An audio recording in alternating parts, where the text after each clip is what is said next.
Good morning, everybody. Can you hear? I can't see you at the back, so I'm not sure how we work this one out. But can everybody hear me okay? Yeah? All right, excellent. Well done for coming. And I hear some of you brave some fairly bad weather, so a double thank you for coming along, particularly for hearing this talk today. I've got an hour, and the last time I spoke at an AV event, I overran my time, so I've been told pretty severely I've got to stick to time at the moment.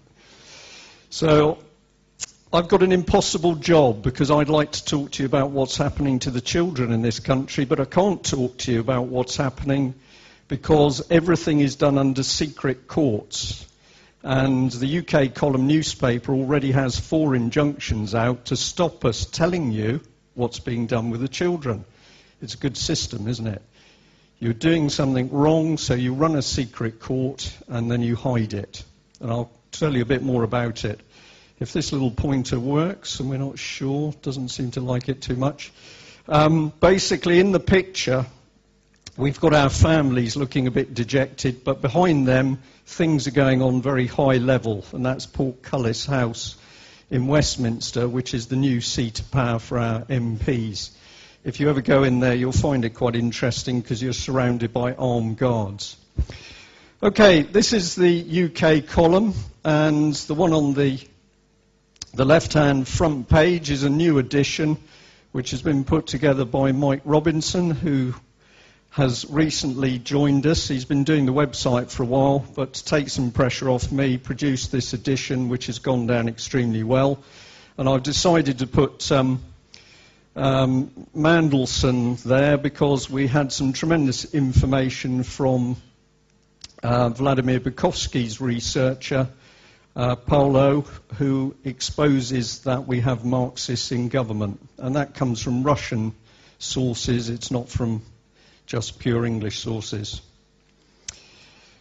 The moment our newspaper came on the streets, people began to talk to us about things going on. And one of the early ones that came up was stories about children. I didn't believe them initially because they sounded too far-fetched, until the first mother arrived in our offices carrying about 4 ring binders of documents, court documents, transcripts.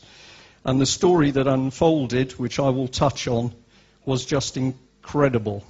And the crime which I've listed there, this is absolutely correct. False evidence, false documentation, perjury in court, bullying and threats by the judiciary, the police, the social services. Everything you can think of in order to put pressure on the parents. Can be the father, but very often they tend to go for the mother. Now, if anybody is sitting thinking, I am a social services person or I am a policeman, etc., it's shades of grey.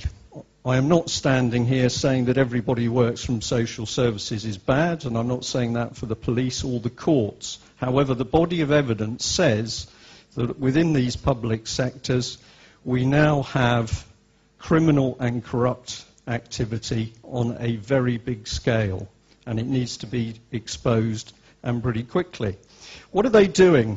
Well, basically, they're breaking up families. They're breaking up mums and dads. They're getting the children away from the parents.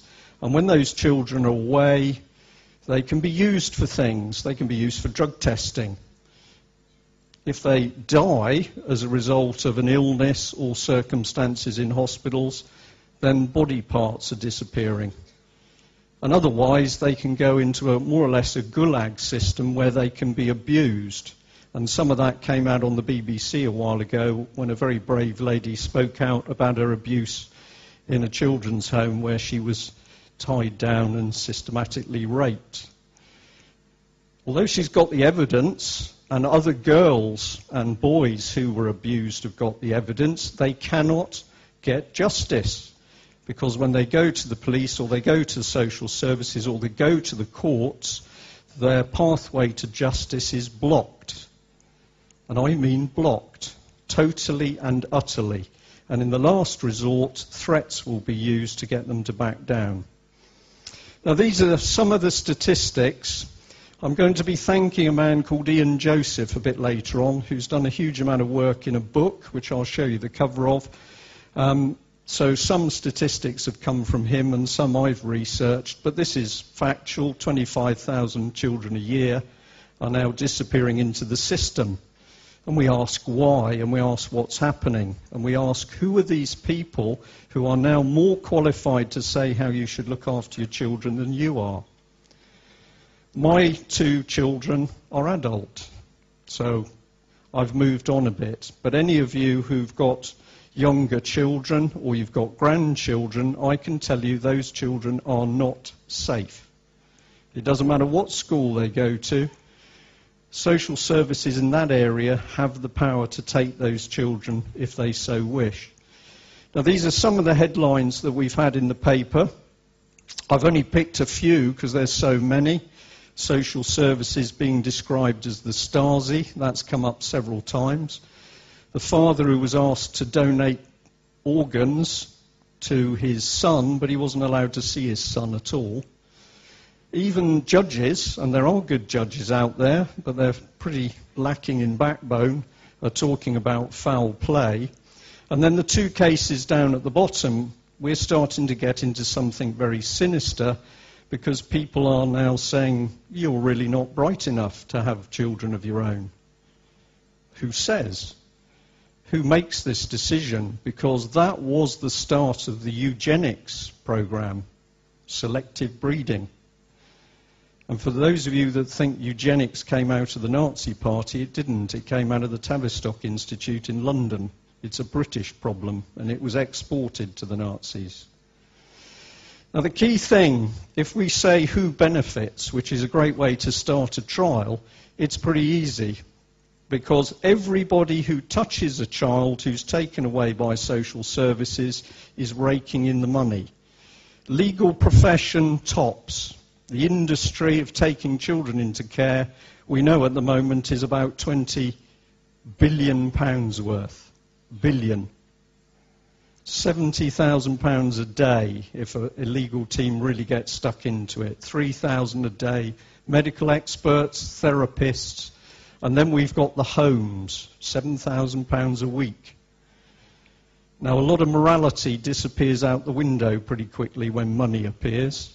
And in my opinion, linking huge payments of money with children is itself the start of a recipe for disaster. And yet, at the moment, we, the general public, are not told the detail. You don't read it in the newspapers, and the reason is that the newspapers are gagged, just like the UK column is. If you take it a step further, there have been targets in place where the government says to a local authority, we'll give you even more money if you can get more children put into care. So this is just a summary of the amounts paid to various councils for meeting their government set targets for adoption. And it's big money. If you're a county council or a city council and your budget is under pressure, to be able to take in £500,000 a year by putting children into the system is pretty easy picking. So we have now put a price on our children's heads.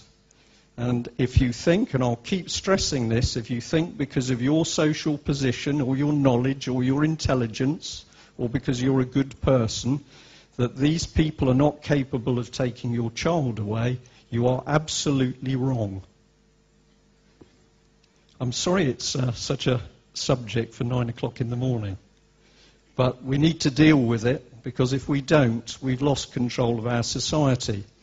Now, this is one of the key things with social services. They are a law unto themselves. So wherever they're situated, they've got their own links through local authorities and into government, and through the police and through into the secret courts. And those courts are secret. The public is not allowed in. The press are not allowed in. And even though Mr. Straw was recently boasting that there would be more openness, he was actually cheating you, because what he was saying is there would be more openness on the decisions, not on how the court proceedings actually made those decisions. I think he lied. try and think of it this way. We've got social services who've got tremendous power. They can take a human being away from its parents, and they can then hold that child totally away from family until the child is 18, by which case, in many cases, the child has been turned against their own parents, his own parents. Now, how can social services get away with this? Well, it's to do with the fact that they aren't accountable to any normal regime. So, in the diagram there, we've got the fact that social services, even within a local authority, are not accountable to normal democratically elected councillors. In Neathport Talbot, which I'll mention later, I can tell you that councillors have tried to ask questions about a disgraceful incident with a young girl, and they've been told you're not entitled to know because of child and family confidentiality. So the people we elect as councillors to keep track on what's happening cannot penetrate their own social services. And if they do, very often the legal officer in the council will put them under pressure. And a common bullying tactic is that they then use the scrutiny committees and public standards in public office to put pressure on the councillors. How do I know this? Because of the cases that I've assisted with, but also due to the councillors talking to me. They hide directly behind the secrecy of the family courts. And those courts themselves can then be used to gag people. So you get too close to the truth, whoomph, in comes the injunction. What does an injunction look like? Well, I've got 4 sitting on my desk, but I can't show you because the injunction says that I'm not even allowed to show you the injunction, which puts me under a gagging order. But in the box with the red language is allegedly part of an injunction. I couldn't confirm that, of course. But you get the idea. So, a fairly nominal judge, a district judge, can come out with a gagging order which is UK-wide on every means there is of getting information out. TV, press, radio, pamphlets. And they mean what they say because people have been put in prison for trying to tell the story. So we've got a secret regime set up in the middle of our councils. It can take children. It does take children. And then when you try and expose it, when the mothers try and expose it, you're in big trouble. Now what I want to do is get you thinking broader, because when you read the articles in the paper, you say, well, they must have done something wrong. There must have been something wrong with the mother or the father, or, yeah, there's got to be something there. Well, I'm going to start to suggest to you, although in some cases there is something there, in other cases we are seeing this as part of something much bigger and much nastier. Now, I don't know whether you know about this, but children are to be data-based. And there's 3 basic databases. There's the contact point, there's a social services database, and there's going to be a special one for special elitist people, because we are heading for a dictatorship where there will be an elite, and then there'll be other people. So there's a special database for the children of MPs and celebrities, so that we don't get too close to their children. Fingerprinting in schools. How many know it's going on in your area? Can you put a hand up if you know? Well, you need to start digging because it's happening in all areas. Sometimes it's done as a game. Sometimes it's done through the mouse in the libraries. But 3 more schools in Plymouth this week are adopting fingerprints even for going into lessons. Now, even Nick Clegg, who's not a friend of mine because he doesn't tell the truth about the European Union, even he saw it was dangerous. And this was a statement he made in 2007 saying it was sinister. That's his words, sinister. Have you heard him speak out on it since then? No. Because the Lib Lab Con means that all 3 major parties are helping to insert this type of thing into society. The SS, social services, very, very secretive. And we discovered this little thing going on here with a program produced by Siemens, which is going to look at risk with IT systems and data. They do it for NATO, they do it for the British government. I'm told by a source that includes MI5, that's interesting. But they're also now going to do it for your children. And in case you don't know, if you travel on the trains a lot, when you go to a station and you are now CCTV'd from the moment you go in, and on some cases, in some companies, you're actually CCTV'd while you're sitting on the train, a lot of that is run by Siemens. So we now have a German company, I'm sure it's a wonderful, kind, benevolent company, now beginning to monitor not only the British public on a day-to-day basis, but they're now working with social services and they're getting close to our children. Even Germans themselves will tell you they are getting very nervous about seeing things which they'd seen in the past start to re-emerge.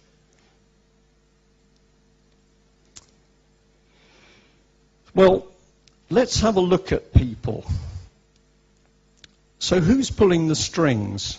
I've only got an hour, so I can't go through them all, but I'm going to give you an idea. And this lady, Harriet Harman's very interesting. Do you all know Harriet? Yes? She was fined, I think, a while ago for speeding. Well, she said that last year, something like 200 people went to prison through secret courts. That's a very interesting statement, isn't it? Something like. That little bit tells you she's not really interested in how many. But I'm pretty interested in how many people are sent to prison after going through a secret court, because if it's one, the next person could be me, or it could be you. This is very dangerous stuff, because the public has no track as to what's happening with people. And if you look at dictatorships, this is the route for putting people in gulags.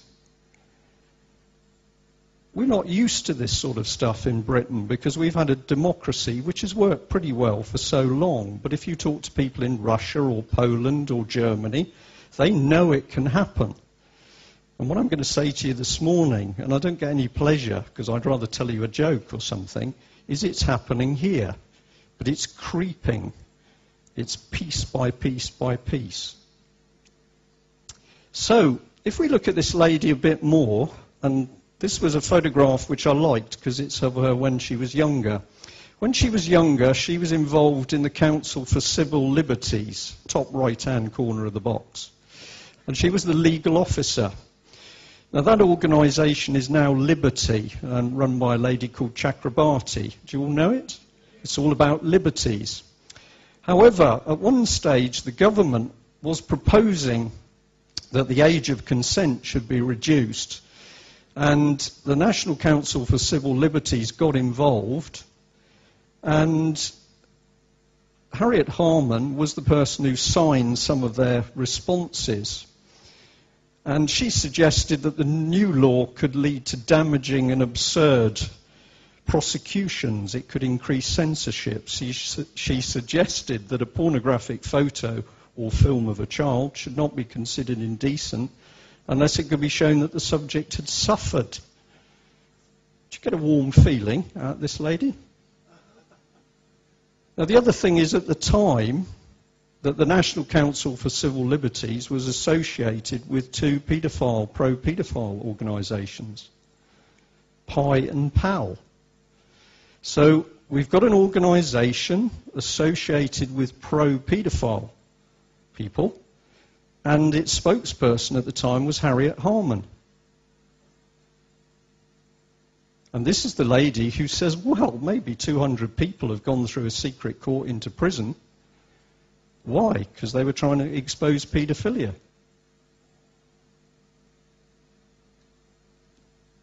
Something is wrong. If you look at liberty a bit more, down in the bottom right-hand box, I've obviously run out of battery power here. In the bottom right-hand box are some of the people who have been connected with this organisation, Liberty, and they're big names. Clement Attlee, Aneurin Bevan, these are the people we're supposed to be looking up to. So if they were involved in this organisation, maybe they were duped as to what it was probably doing. Bertrand Russell, some of you might know a little bit about him, because when we go down this sort of route, we start getting close to people interested in theosophical type stuff, the occult. Some of them were interested in Satanism. And Aldous Huxley, you might know the name of. If you don't, I suggest you do a bit of research, because his wife pops up, and she's got involved with a charity, Children, Our Ultimate Investment. And it operates a teens and toddlers initiative. And there's a project, Caressing, which is encouraging young children to mix and touch adults. It's all there when you know where to look for this information. And the more you dig, the more you get an uneasy sense that something is being constructed which is very sinister indeed. I think Mr. Clegg underestimated a few things. Just remember that children bit. Now here we've got Ed Balls. What a lovely man. And Mr. Balls takes himself off to Bilderberger meetings. Now if you don't know about Bilderbergers, you should do, because the Bilderbergers were founded by the pro-Nazi movement immediately after the war. And they meet in secret. You can find this on the internet, and there's one or two really good sites. They meet in secret, and they discuss plans for world government. They just don't bother to talk to us about it, because we're the goyim, we're the cattle. But Mr. Balls goes off with a meeting. He then says, well, he attended in his private capacity, and he then charges it to the public purse. So he's either confused or he lies. Don't know which. Now, this is a press release from the Bilderbergers themselves. I just wanted to put it up to make sure that you knew that I was telling you the truth, because they say in that document that people attend in their private, not official capacity.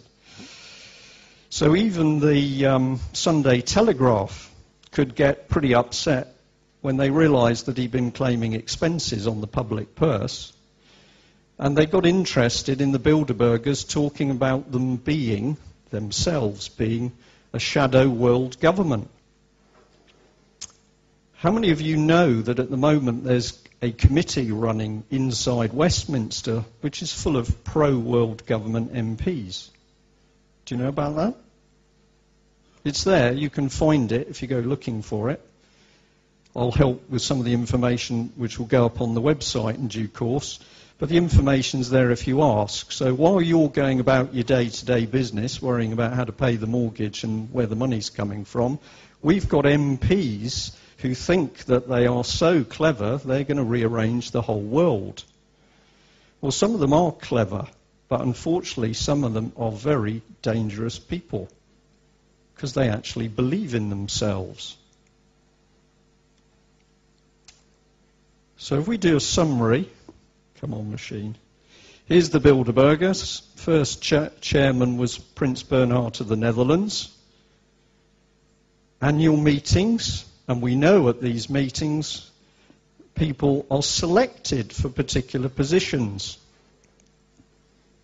And there's no minutes, and they have very tight security. And we have people associated with education and children getting involved. So when in a minute I start talking about the fact they're teaching eugenics in schools, we've got something very interesting, because the Nazis got involved with that.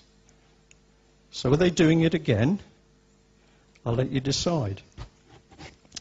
What about academy schools? Do you know about those? They've been there in the paper. We're now bringing big business in to run schools, because that's the way to do it, because the public purse is broke.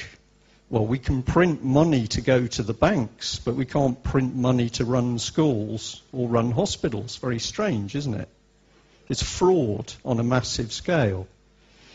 But academy schools are being set up. There's about 6 in the country. And these are some of the characteristics We know they're going to take children in at an early age. They're going to keep them to 18. The design of the buildings are interesting. Previously, our schools had big, bright, light rooms because that was uplifting and that was good for health and your mental health. These go the other way, a lot of enclosed spaces. Now, if you want to play around with people's minds, you do it in a room with no windows.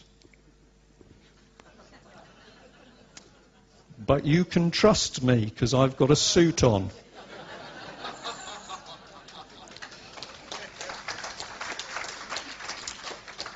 Therapy sessions. They are going to have they do have therapy rooms. And when you say who's going to get therapy, all the children are going to get therapy. Are you allowed in as a parent? Well, only if the therapist gives you permission. Otherwise, they have client confidentiality to the child. I was told, I'll call it a story, but I believe it is true, that a mother went to a school fairly close to me to pick up her young teenage daughter, to be told, I'm sorry, she won't be going home because we are going to section her. And the mother stood there, just stunned, to be told that her daughter had been seeing the school psychiatrist for nearly a year. But she, as the mother, had not been told. I don't know the outcome of that story yet, but I don't think it's going to be good. Who's running the schools? Industrial, military, private companies. Big ones. Vosper Thornycroft, British Aerospace is going to get involved. American companies. Why are these suddenly clustered around? Who's driving them? They're going to use a lot of Wi-Fi stuff, so the environment in that school is going to be heavily microwaved. In fact, children are going to be encouraged to carry around laptops so that they can have lessons on the move. This is all happening under your noses. And Brown and Cameron and Clegg know it's going on. I've put a lady at the bottom, Kaz, an Aussie lady. If you go and look for Kaz, Academy Schools, an Absolute Return for Kids, ARC, on YouTube. She's done some fantastic little video clips which will give you more information than I can possibly give you now. So we did, on the right-hand side, an article about the Academy Schools in the UK column, and we will put these up on the UK column website for you so you can read what we originally wrote. And what I'm doing is bringing all this information back out into the open so that you can see the picture I'm seeing. But these are the characteristics of the school. The curriculum can be changed after a year. We know that for a fact because we've cited one of the contracts. So initially the government sets the curriculum, but after a year the curriculum for that school is being set by a company that specialises in industrial military matters. Nice. Execution Limited is funding Absolute Return for Kids. Like the name? Dream Mill. Do you like that name? Because that's looking into behavioural change in children. And they know there's going to be behavioural change because they are going to do the things to the kids to create that change. Have you ever wondered about the 29 suicides in South Wales? Do you know about those? In a very small geographic area. What the good old BBC and the media isn't telling you is these suicide clusters are appearing in other places, particularly Northern Ireland. And the thing is that in committing suicide, the youngsters are doing things which are not normal. So, for instance, girls don't normally hang themselves. They prefer drugs or slashing their wrists. But now you're seeing people committing suicides in ways which are not the normal ways. And what it is heading towards is that these youngsters and young people are very disturbed and something's disturbing them. And it's not microwave towers. It's something that's being done to them in school, in colleges and elsewhere. I've got the project Caressing down there. I've got the teaching of eugenics. And that is absolutely correct. They are starting to teach eugenics or selective breeding in schools. And I've also at the bottom there, if you can read it, put a little bit about who's funding this. Goldman Sachs, EIM, International Asset Management, Warburgs, Citicorp, Deutsche Morgan Grenfell. These are all vast international banks who suddenly want to get very close to our children. Why? Now we've got something else going on, and that is that there is a massive third sector. If some of you have heard talks that I've done on common purpose, you'll have heard me talking about the third sector. The third sector is all the quangos, charities. Do we have charities anymore? You see people going around with a little bucket collecting for something, NSPCC, whatever it is. But actually, charities are an industry. And in this country, they're worth £44 billion. And this government, and advisors to this government and the Conservative government, did you see what I did with my hand there? It's creepy, isn't it? That was an accident. Basically, the third sector is being used as the new controlling sector of society. As you take power away from Parliament, that's why they're talking about getting rid of MPs. As you take power away from Parliament, it's going to go to the third sector, where chosen leaders, think common purpose, are going to run things.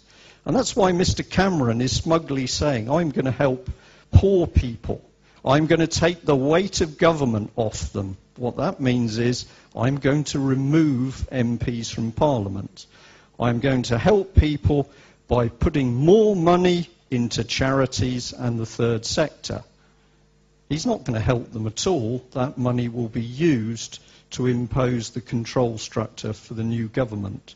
And your children are to be re-educated and re-engineered into a new society. Now, Bernardo's is a classic here, because the chief executive stood up recently and said, brilliant, we must adopt more children at birth. Some children are being adopted before they're born. They're nominated for adoption before they're born. The children are taken, the baby's taken away from the mother immediately she's given birth. That's happened on numerous occasions. And this man, chief executive of charity, says we need more babies taken at birth. What he doesn't say is he effectively provides consultancy. So the more babies that come into the world that he can get his hands on, the more money Bernardo's makes. So the next time the little pot comes around with Bernardo's, just think a bit deeper about what that organisation's doing. And the bottom statement is John Hemmings, who got a bit hot under the collar and said this man doesn't really know what he's talking about. But I tell you, he does know what he's talking about, because he's into the money for children business, or children for money. And this is all going on under our noses. The BBC's involved. And they've done at least one major programme where they're after parents. And I challenged them, and they got pretty heavy in a meeting in Plymouth. And when I asked, do you know the children are willingly given up for adoption, they were advertised. I'll come over here. This is a magazine where they're showing photos of children and advertising them, just like puppies. But the BBC got a bit stroppy, so we started digging. Now, common purpose is there. I'm not going to go too heavy on common purpose because it's a whole subject. But this is the doorway to their London headquarters. It doesn't say anything. And that's because they're doing a lot behind the scenes, particularly behavioural modification. And they are going into schools in a very big way, and they're going into social services. Can I prove what I'm saying? Everything. So that's a little snapshot of Wales for you.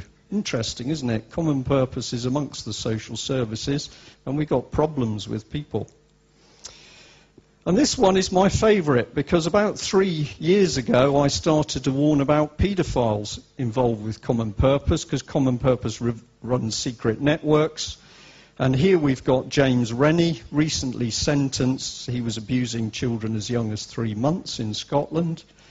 He was a Common Purpose trained person. He was selected for that training by a Common Purpose advisory board. On that board was a senior police officer who later formed the same police force that arrested him for paedophilia. 30th of October, Common Purpose was still proudly boasting his Facebook on one of their internal websites. And this organisation goes into school to train your children. We are using neurolinguistics on the police, and the police are involved with children. Let's talk some cases. This is a lady up in Liverpool. She had 3 children. She was in the park one day. A small motorbike came up onto the grass and hit one of her boys, broke his arm, damaged his leg, and he was duly taken to hospital, where, as a responsible mum, she stayed by his bedside for 3 days, while the other 2 children went to her mother. At the end of the 3rd day, she'd been away, gone to the loo or something, came back, and there's a big group of people around the bed, about 8 of them, doctors and people in plain clothes. And they said to her, Mrs. Spallach, we're going to take your son, we're going to take your children. She said, what are you talking about? Well, we've got reason to say that these children need to be taken into care. That was all that was said to her. And then and there they took the boy in bed, and while that was happening, the police went to her mother's house, because her mother was looking after the other 2 children, and they took the other 2 children. And she has never had access to those children since. Never.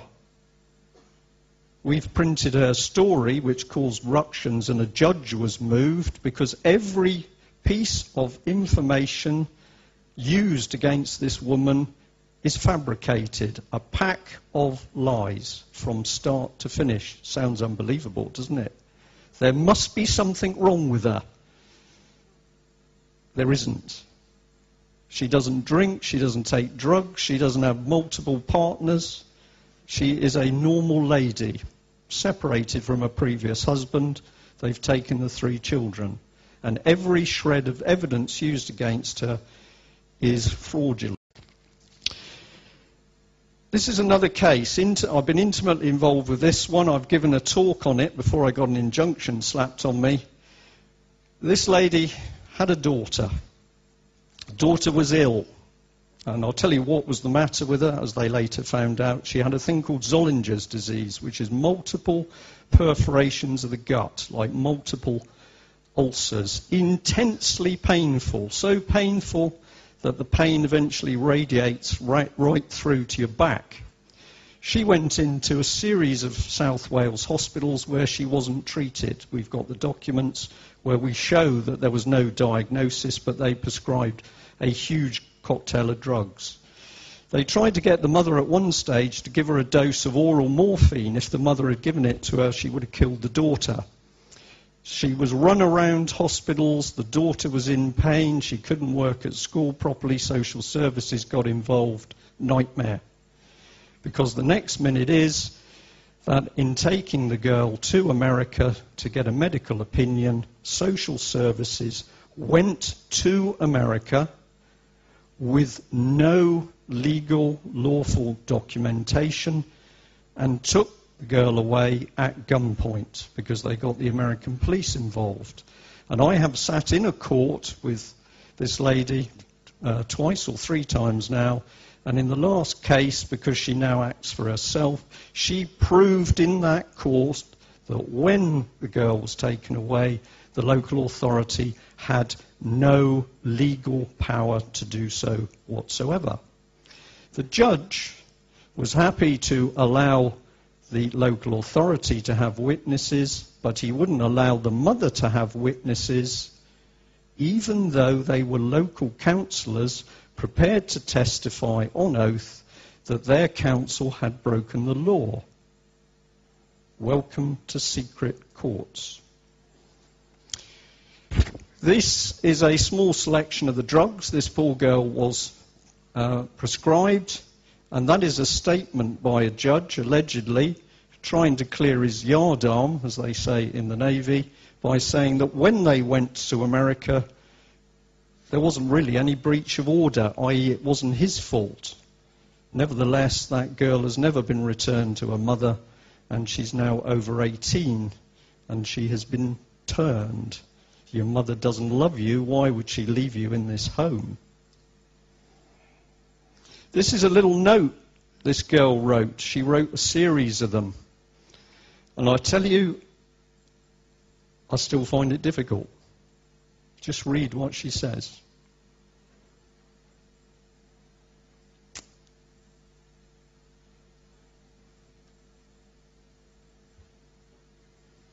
She was never allowed in a court to say she wanted to go home.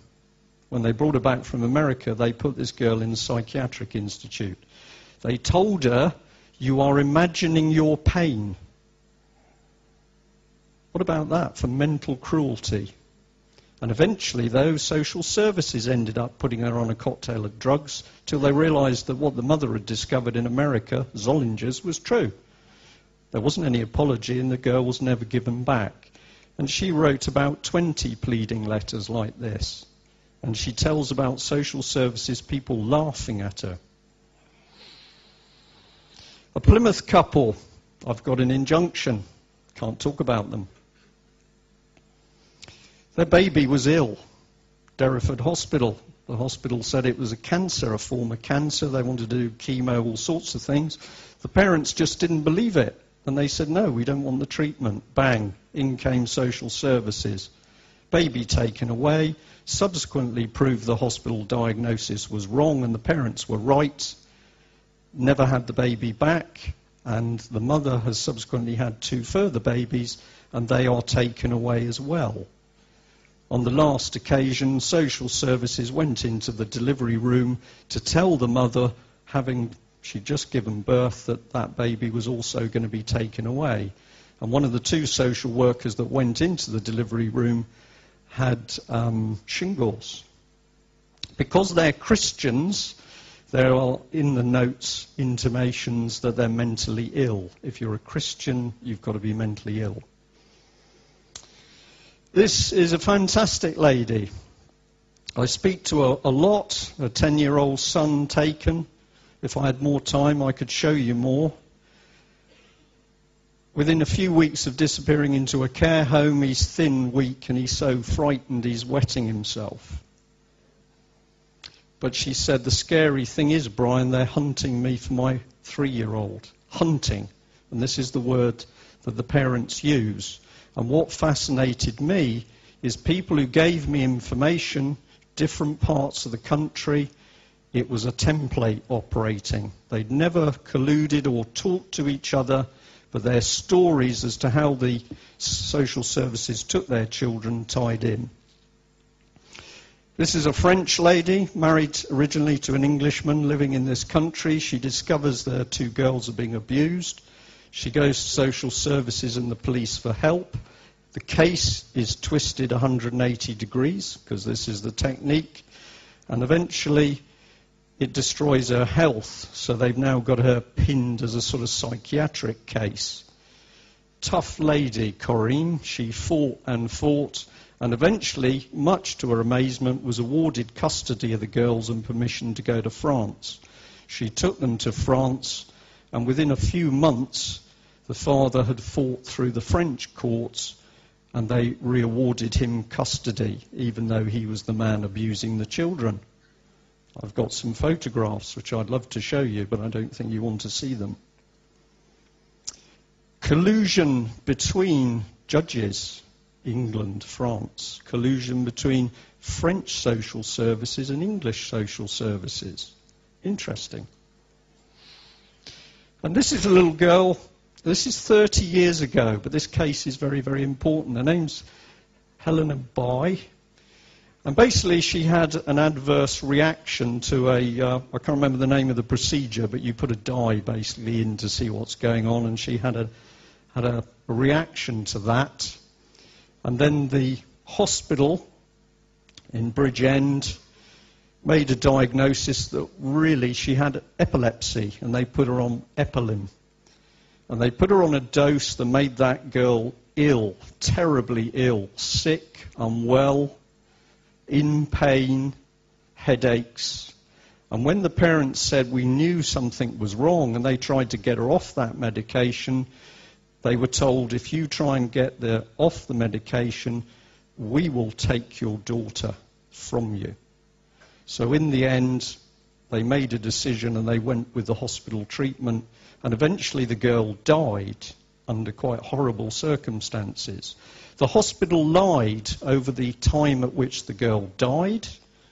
They didn't tell the parents for some time. And the reason they did that is because whilst they were delaying telling the parents the girl was actually dead and preventing them from seeing her, they were stripping body parts out of her. All provable. And they still haven't got her back. They've got bits of her back, but they haven't got all of her back. This is not an isolated case, but I haven't got time to tell you more. This one's slightly different, but it shows the establishment working. This is a lady called Anne Gregg and her daughter Holly. And when Holly was 6 years old, she started to be abused by her father and a ring of people, including carers, nurses, somebody involved with the police, somebody involved with the Scottish judiciary.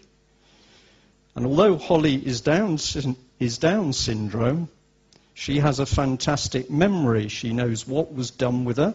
She knows where it was done. She knows who did it. She knows their names. She knows the relationships between people. She remembers it all. And there has never been a proper police investigation. This is typical. And despite the fact there's been no police investigation, this lady has been awarded £8,500 by a criminal injuries board. How can you award criminal injuries unless there's been a crime? Well, if you want to cover up dirty dealings, including paedophilia, by people in the police and the judiciary, this is how you do it. And the good old BBC dropped this like a hot potato. Because Anne, in fighting for justice for her daughter, found herself surrounded by 8 people in her flat one afternoon. They forced her to the ground, they stuck a needle in her backside, and she woke up in a psychiatric unit. And they gave her a few days in a psychiatric unit to warn her off trying to get justice for her daughter. That is the article in the latest UK column, and we've brought some of those papers here so you can read the story for yourself. It is disgusting. They went for help all over the place, and a month ago they went and, well, they wrote to Mr.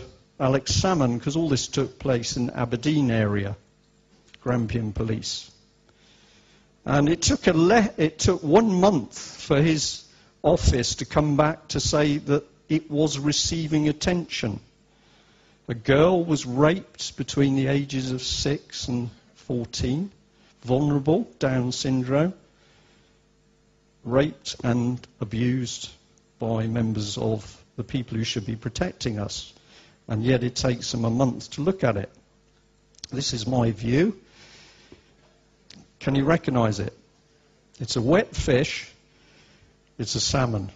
This man is big trouble because he is prepared to cover up. He must be covering it up because he's not investigating it.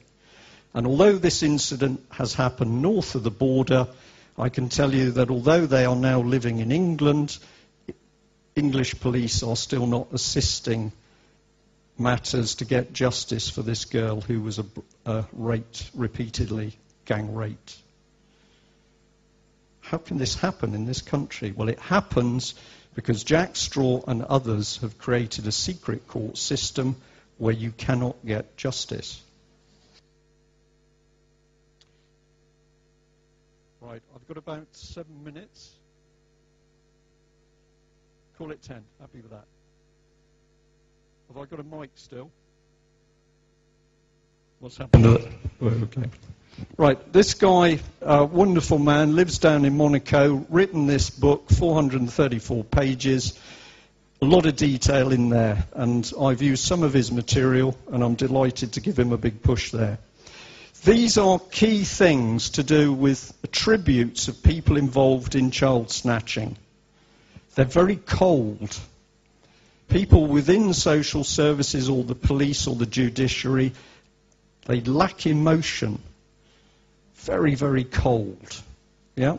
They lie, they falsify documents, they bully, they intimidate, they threaten, they spread false rumours to help get the children away. They turn children against the parents. I just told you the one, mummy doesn't love you because mummy's just had another baby, so she obviously doesn't like you. These people are somehow being taught how to use psychological bullying. And in some cases, the mothers have told us, and they usually say, I'm not sure I should tell you this because you'll think I'm a bit loopy, but it was scary when they came because they were like little robots. Now, I will tell you what this is. It's the result of programming. These people are being given neurolinguistics, which are changing their values. And the Nazis did this. Now, I'm going to go very quickly because I want to build the picture. And I've only got 5 minutes. This is Ian Joseph's guide to survival. And this man knows what he's talking about. He's legally trained. And he's helped and is still helping a large number of mothers and parents. Never contact social services. You couldn't get a better statement than that. Yeah? Don't sign anything. Don't give your children up, even if it's supposed to be temporary. Refuse to be assessed by psychiatrists. Why? Because they lie about you. And don't let them access to your medical records. And don't write any letters. So everything he is saying is stay away from these people, they're dangerous. But aren't social services supposed to be the people who look after our children? Now I'm going to do the impossible. I've got 4 minutes to tell you what's really going on. Because I want to get your minds this wide instead of just thinking about incidents with children. This lady worked for the European Union in Romania. She discovered what we were told about the children was not entirely true. We were given a picture of disaster where many of the orphanages were trying to help the children with limited means. What she discovered, though, was consultancies and charities were helping traffic Romanian children. She discovered on some of the orphanages there was a bolt-on pharmaceutical laboratory where they were testing the children, and including in some cases wiring up the children with electrodes when they were introduced to prospective parents. She's exposed it. She lost her job in the EU. She receives death threats. She is now tracking the paedophile networks at the highest levels of the European Union, and that includes Britain. If you go to the Communist Manifesto, look at what it says in number 2. Abolish the family.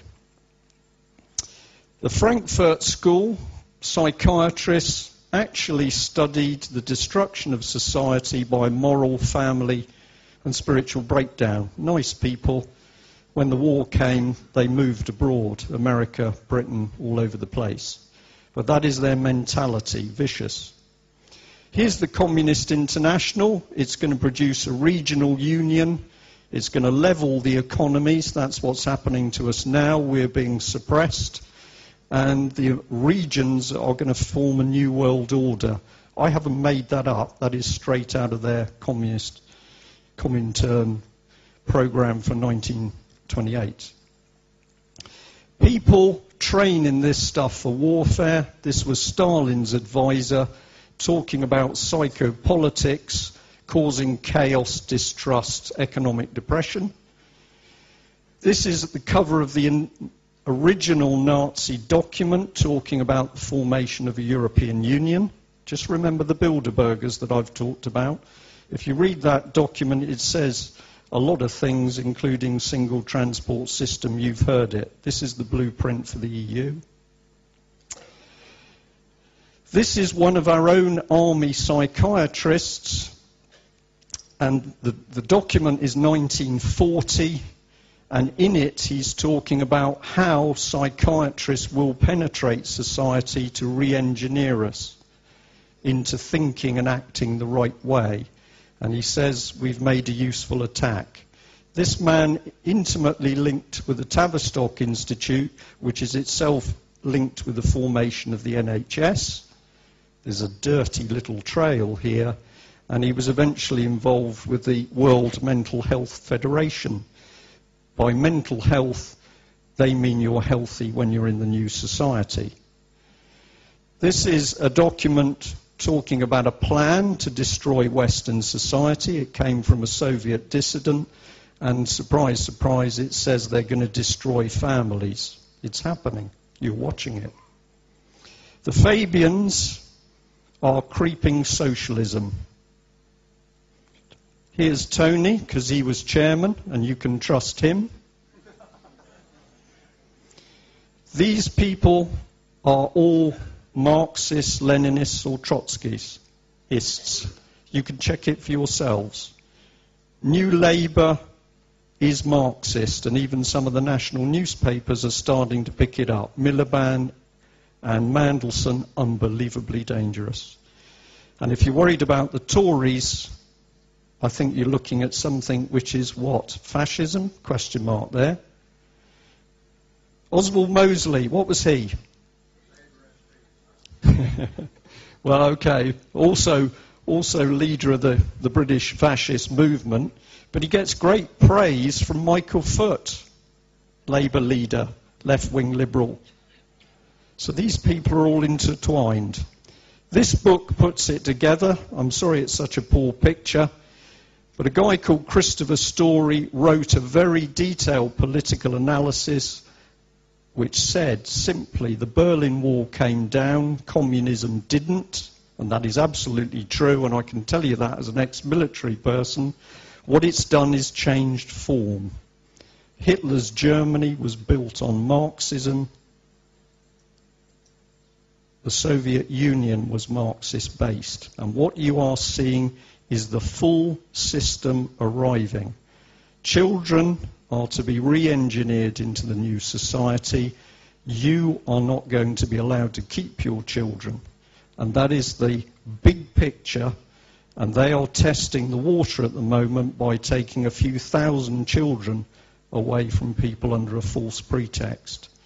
If you think I'm joking or I'm Walter Mitty, everything I've said is provable. You can research it yourself. But I tell you, if we could get over the gagging orders, I could present you with this high of information showing that courts are lying in order to help take children away. I'm at the end. Thank you very much.